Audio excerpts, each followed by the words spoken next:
Goeiemôre en welkom by Kerk Sonder Mure se aanlyn boodskap. My naam is Gerrit en ek hoop van harte dat vandag se boodskap vir jou wonderlik sal wees. Maak nie saak waar jy in die wêreld is nie.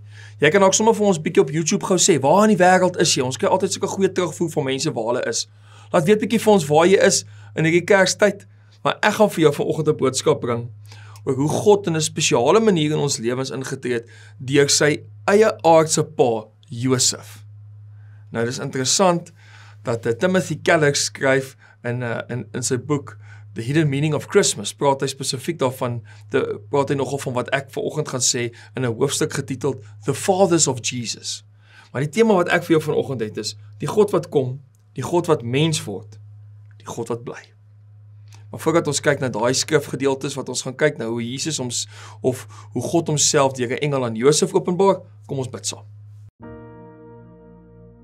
Here, dit is so groot voorreg om vandag weer te kan weet, maak nie saak waar in die wêreld ons is in hierdie Kerstyd nie, U is lief vir ons en U seën ons. Heilige Gees, kom praat met ons deur U woord, sodat ons werklik kan verstaan wat U vir ons wil sê. Here, dankie dat U die God is wat kom, die God wat mens word, en die God wat bly, en steeds hier is. Amen.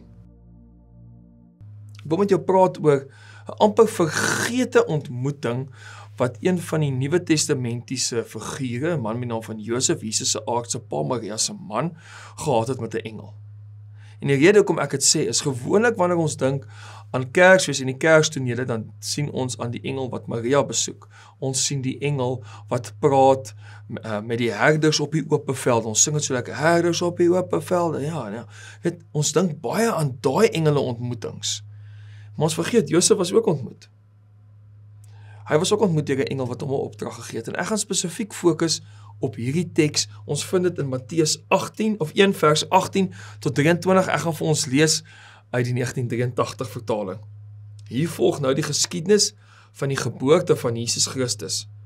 Toe sy moeder Maria nog aan Josef verloof was, het dit gebleik dat sy swanger is sonder dat hulle gemeenskap gehad het. Die swangerskap het van die Heilige Gees gekom. Haar verloofde Josef, wat aan die wet van Moses getrou was, maar haar tog nie in die openbaar tot skande wou maak nie, het hom voorgeneem om die verloving stilweg te verbreek. Terwyl hy dit in gedagte gehad het, het daar 'n engel van die Here in 'n droom aan hom verskyn en gesê, Josef, seun van Dawid, moenie bang wees om met Maria te trou nie, want wat in haar verwek is, kom van die Heilige Gees.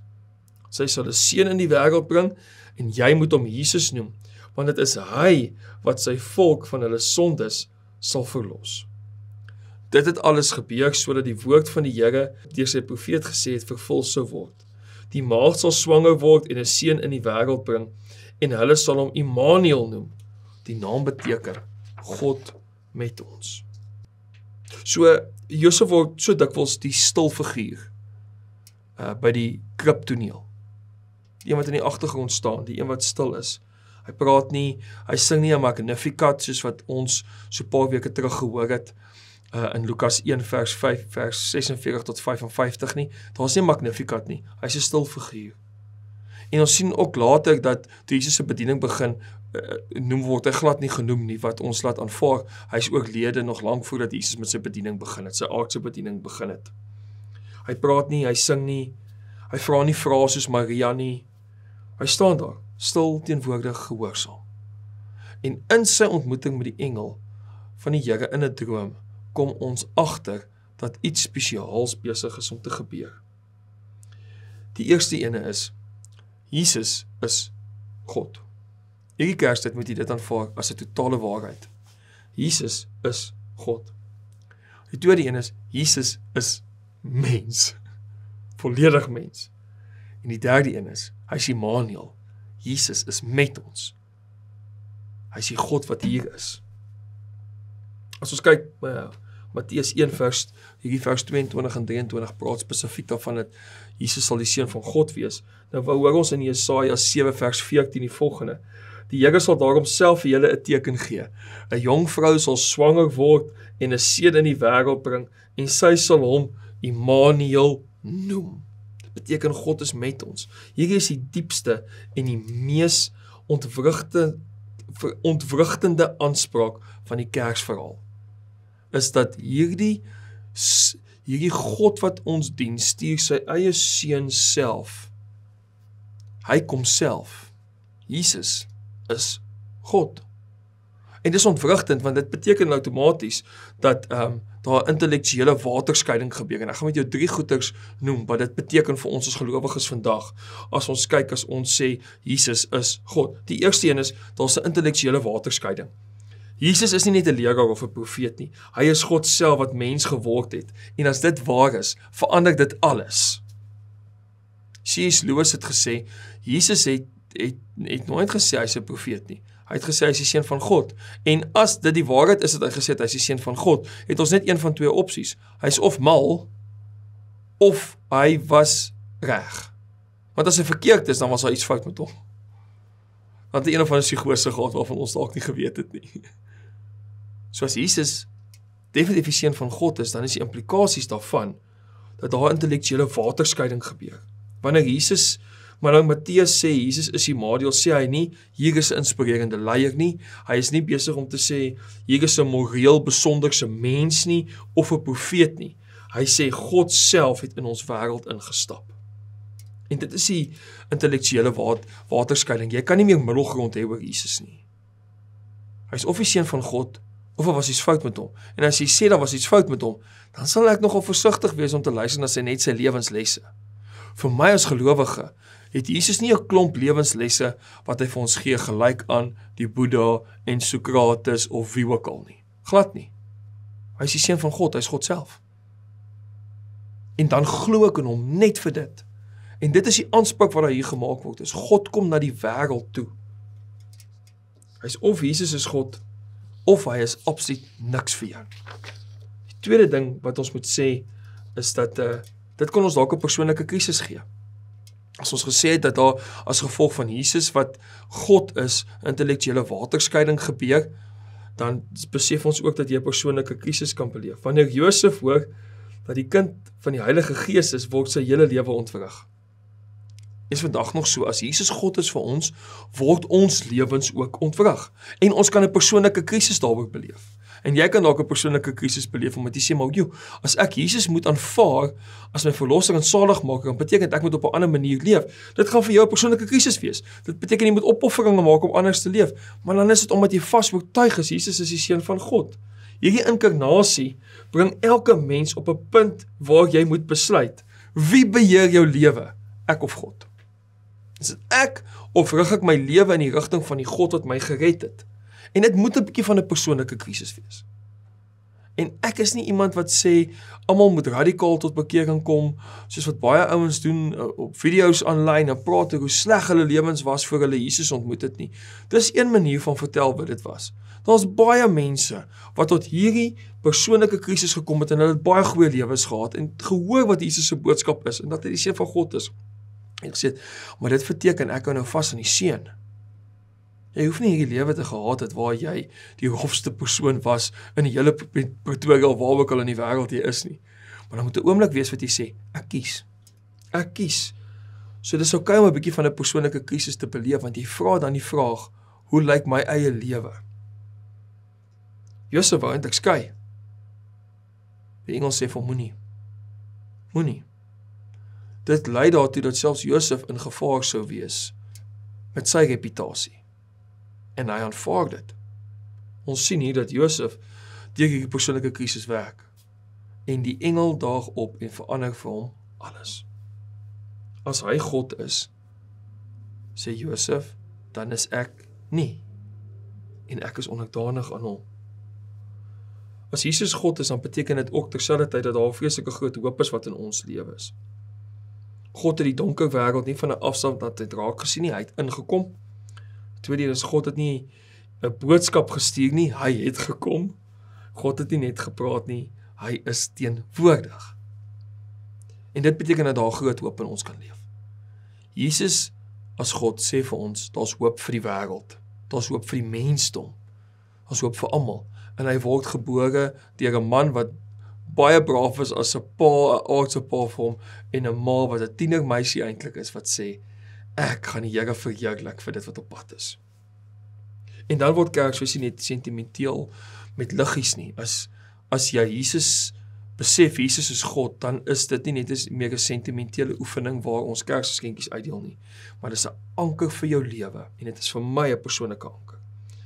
As God self hier is, daar's hoop in chaos. Daar's lig in die donkerte, daar's verlossing vir sondaars, daar's herstel vir gebrokenes. As God self hier is daar hoop in ons chaos. Maar dan saam met hierdie sien ons Matteus 1 vers 18 tot 21, Jesus is volkome mens. Maria swanger deur die Heilige Gees en sal 'n seun in die wêreld bring. Die seun van God daal nie op 'n wolkie neer na ons toe van bo af of vanuit 'n ander realm uit nie. Hy word gebore. Dis 'n fisiese menslike lydingsproses. Dis nie maklik om net geboorte te skenk nie. En nou moet jy weet, in die Bybelse tyd is baie babietjies in swangerskappe as hulle geboorte geskenk het oorlede. So Maria weet, sy gaan haar eersteling kind hê, en is baie keer die eerste kind wat oorlede is. Maria weet, die eerste kind wat sy gaan hê is die seun van God. No pressure getting this right. En het gebeur in 'n stal, tussen diere, sonder 'n vloedvrou waarvan ons weet. Wow. Jesus is dus nie net volkome God nie, hy is ook volkome mens.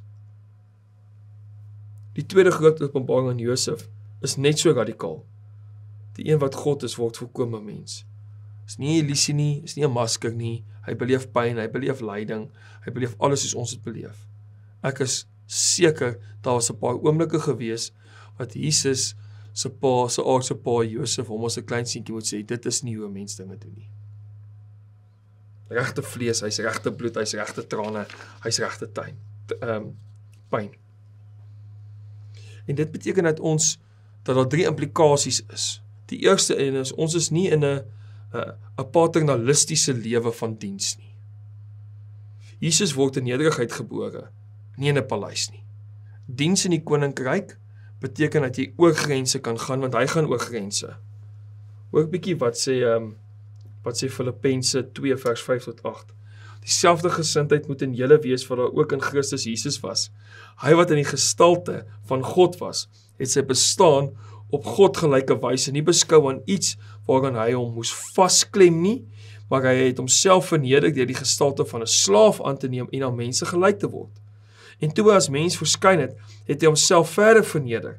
Hy was gehoorsaam tot in die dood, ja, die dood aan die kruis. God kies 'n stal, nie 'n paleis nie. Daar's nie 'n paternalistiese lewe van diens wat ons vind by Jesus nie. God werk van onder af. En tot vandag toe nog is dit hoe God werk. As die vroeë kerk ontstaan in Handelinge, dan lees ons dat dit gewone mense is, vissermanne.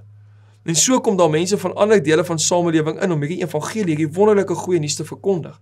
Maar God werk van onder af boontoe, nie van bo af onder toe nie. So hierdie nie paternalistiese lewe van diens is die een wat ons sien in Jesus Christus, is ook die een wat ons moet hê in onsself. Die tweede belangrike aspek wat ons kan verstaan dat Jesus volkome mens was, is dat dit beteken dat daar oneindige troos en lyding is vir ons. Hy was ook versoek. Omdat Jesus mens geword het, verstaan hy ons. Hy verstaan pyn. Hy verstaan jou moegheid. Hy verstaan jou versoeking. Hy verstaan alles wat jy beleef. Daarom wil ek graag vir jou net so 'n bietjie hier uit Hebreërs 2 vers 17 en 18 lees. Dit sê die volgende: Daarom moes hy in elke opsig aan sy broers gelyk word, daar word gepraat van Jesus, sodat hy 'n barmhartige en getroue hoëpriester voor God kon wees om die sondes van die volk te versoen. Omdat hy self versoek is en gelei het, kan hy die help wat versoek word. Die feit dat Jesus volkome mens is, bied vir ons oneindige troos. Wanneer ek in die naam van Jesus bid, dan bid ek in die naam van iemand wat vir my vertroosting kan gee. As God, want hy weet hoe dit voel om 'n mens te wees. Daarom kan hy vir ons intree by die Vader, want hy verstaan ons as mense volkome. Die derde ding wat belangrik is wat ons hierso sien is, Jesus is natuurlik, as ons sê Jesus is die seun van God, maar hy is ook volkome mens. Dat ons eers gesê, dis beteken dat daar nie 'n paternalistiese lewe van diens is nie. Tweedens het ons gesê, dit bied vir ons oneindigende troos. En derdens moet ons sê, dit moet ons bemagtig. Want ek wat uitreik as 'n gewone mens na my medemens, wat dalk troos nodig het, as hulle weet, maar ek dien God, wat volkome mens was, dan beteken dit, ek gaan iets probeer verstaan van hulle pyn ook. Die laaste deel van vandag se preek gaan oor Jesus is met ons. Hy is Immanuel. En dit gee vir ons hierdie moed om die wêreld se veragting te dra. Josef dra die sosiale skande van 'n onwettige swangerskap omdat God met hom is, en dit is die bron van geestelike moed. Ons sê dit gereeld hier in ons gemeente en kerk sonder mure, en ek hoop jy leef volgens dit. God sê gereeld vir sy mense in die Bybel, moenie bang wees nie. Ek is met julle. Josef het geweet dat hy sy reputasie prys gee. Niemand gaan sy storie glo nie. Hy sou as 'n man gesien word wat nie sy huis in orde het nie, in 'n kultuur waar eer en respek alles was. Maar hy kies God se roeping bo mense se opinies, omdat God met hom was. En dit gaan hier weer eens oor daai ding dat Josef weet God is met hom. So as ons sê Jesus is met ons, Immanuel, die God wat hier kom bly tussen ons, dan sê ons vir mekaar, dit gee vir ons moed wanneer mense vir ons sê jy's totaal en al belaglik om in God te glo. Dit gee ons moed, want ek weet hy's nou hier. Hy's nie gegaan om vir my plek voor te berei nie, maar die Heilige Gees gee om hier met my te wees. Dit gee jou ook moed om jou reg op selfbeskikking prys te gee. Dit beteken jy hoef nie al die antwoorde te hê nie, jy kan maar net sê, die Here is in beheer. God verstaan, God is lief vir ons. Die disippels se primêre roeping was nie, gaan en doen vir my nie, maar kom en wees by my. En so baie mooi, Markus 3 vers 14, sê dat Jesus disippels gekies het om by hom te wees. Wanneer ons sê Jesus is met ons, dan gee dit ons moed om ons eie selfbeskikking prys te gee. Ons kan net by Jesus Christus wees. Al die pragtige tekste in Johannes van waar Jesus sê, bly in my, wees in my, ek is die wingerdstok, julle is die lote. Dit beteken ek bepaal nie meer my eie toekoms alleen nie. Ek kies nie meer my eie waarheid nie. Ek is nie my eie Here nie. Want die een wat my Here is hier by my, hy is binne in my, deur die Heilige Gees. Die derde een is die moeilike een. As dit gaan daarby dat God met ons is, dit gee ons moed om te verstaan dat ek 'n sondaar is. Dat ek 'n sondaar is, dat ek foute maak, dat ek feilbaar is in my totale wese.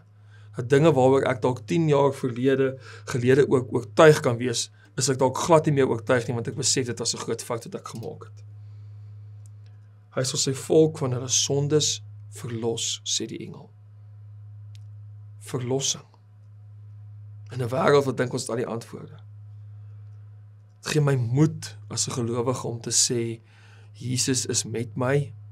Teenoor dit is dit ek as 'n sondaar, ek het hom nodig om hierdie lewe, die Jesus lewe tot die beste van my vermoë te ontdek. Want Josef moes dit ook ken. Hy moes erken, ek is ook deel van 'n volk wat verlossing nodig het. Hy moes ook erken, ek is nie die held van my eie verhaal nie. Hy moes erken, ek het 'n redder nodig. Dis die beste gebed wat jy kan bid. Here, red my, ek kan myself nie red nie. En daarom sê ek vandag vir jou, Jesus is God. Ons kan voor hom buig, soos die herders, die wyse manne. Jesus is mens. Ons kan langs hom staan en hom in die oë kyk en sien hoe hy huil wanneer ons huil. Jesus is ook met ons. Wanneer ek staan en ek voel die duisternis oorweldig my, hoef ek nie bang te wees nie. Hy is altyd met my. Daarom sê ek vir jou vanoggend, Jesus Christus is die God wat kom, hy is die God wat volkome mens word, en hy is die God wat bly. Sien jy dat hy vandag by jou bly? Kom ons bid saam. Here, so baie dankie vir u liefde, dankie vir u seun wat aarde toe kom, dankie vir hierdie verhaal van hoe u 'n engel gestuur het om vir Josef te bemoedig en te versterk, en dankie vir al die wonderlike dinge wat ons vandag kon hoor, oor wat dit beteken dat, Here Jesus, dat u volkome mens en volkome God is, dat dit seker implikasies inhou vir my as mens, terselfdertyd vir my vra dat ek moet leef, dat u hier by my is. Help dat ons sy implikasies sal aanvaar in ons eie lewens, ons self nie sal probeer red nie, maar sal vashou aan u, Here Jesus, wat ons so lief het en vir ons gesterf het. Amen.